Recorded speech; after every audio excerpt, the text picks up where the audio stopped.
இப்போ இது என்ன? இது டப்பா. டப்பா. இது இதனோட பேரு டப்பா. இது இது என்ன? இது புளி. புளி சமையல் பண்ணுவோம் இல்லையா, அதுக்கு புளி. இப்போ இது டப்பா, இது புளி. இதோட சேர்த்து வாக்கியமா எழுத தெரியணும், தொடரா எழுத தெரியணும். சரியா?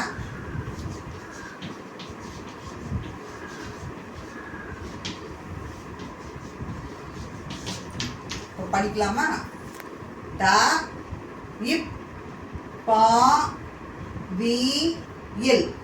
டப்பாவில். டப்பாவில் புளி. புளி. சரியா? புளி. திரும்ப படிக்கலாம். டப்பாவில். டப்பாவில் புளி. இது மாதிரி ஒரு பொருளை கொடுத்தா தொடரா எழுத தெரியணும்.